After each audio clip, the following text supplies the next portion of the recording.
देख रहे हैं पीएन न्यूज लाइव, आपकी आवाज।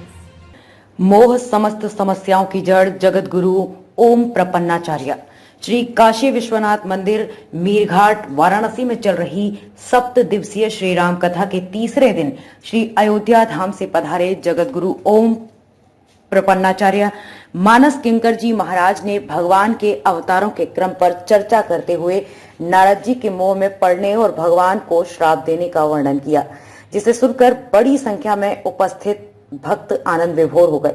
महाराज श्री ने कहा कि भगवान कल्प कल्प में आवश्यकता अनुसार अपना रूप धारण कर विभिन्न प्रकार से पृथ्वी पर अवतार लेते हैं और असुरों का दमन कर धर्म की स्थापना करते हैं। नाना भांति राम अवतारा रामायण शतकोटि अपारा। अतः श्री भगवान कच्छप, नरसिंह, वराह, वामन, मीन, परशुराम, राम, कृष्ण आदि अवतार लेकर इस धरती से अत्याचार, पापाचार, दुराचार, भ्रष्टाचार का विनाश कर संत, गौ, ब्राह्मण और पृथ्वी की रक्षा के लिए अवतार लेते हैं। महाराज जी ने नारद मोह की कथा में सुनाया कि पदलोलुप देवताओं के राजा इंद्र नारद की तपस्या देखकर विचलित हो गए और कामदेव को नारद की तपस्या भंग करने के लिए भेजा।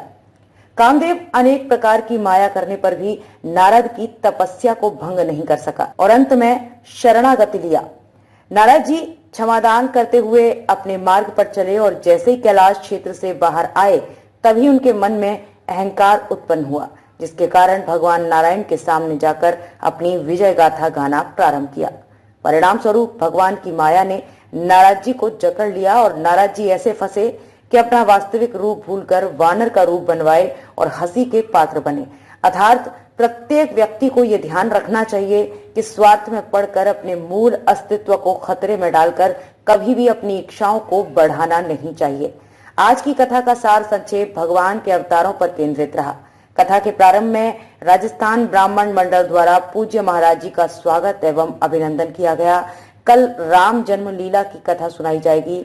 कथा के अंत में व्यासपीठ की आरती उतारी गई, जिसमें नलिन पांडे, सावित्री पांडे, विद्या पांडे, विकास मल्होत्रा, मन्नू जी, मोहन जी, अश्विनी जी, सूरत से पधारी प्रियंवदा त्रिपाठी, शुभम शर्मा, अनिकेत शर्मा, राहुल मल्होत्रा आदि ने प्रमुख रूप से भाग लिया। मेरा नाम विकास मल्होत्रा मन्नू और मीरघाट वाराणसी से। आज कथा का तीसरा दिन है, क्या कहेंगे किस तरह की कथा हो रही है? कथा की जो गंगा बह रही है ये समझ लीजिए हम लोग बहुत सौभाग्यशाली हैं कि महाराज जी के श्रीमुख से जो राम नाम की गंगा बह रही है, अमृत वर्षा जो लिखा है वास्तव में अमृत वर्षा हो रही है। इतने सहज भाव से महाराज जी कथा को इतने गूढ़ रहस्य को बता रहे हैं कि मूल से मूल व्यक्ति भी उसको अपने जीवन में उतार सकता है और इसके लिए हम लोग उनके हृदय से कृतज्ञ हैं। और आयोजक जिन्होंने भी कराया इस पवित्र भूमि पर, उसके लिए हम लोग अपने अपने भाग्य की पुनः सराहना करते हैं।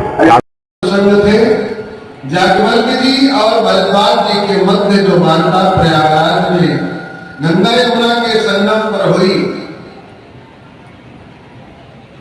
प्रश्न थे भरद्वाज जी के और उत्तर दिया जागवल्क जी। तो पहले भगवान शंकर को समझना होगा। जब तक महादेव बाबा को नहीं समझेंगे तब तक राम जी का गुण चरित्र समझ में आने वाला नहीं है।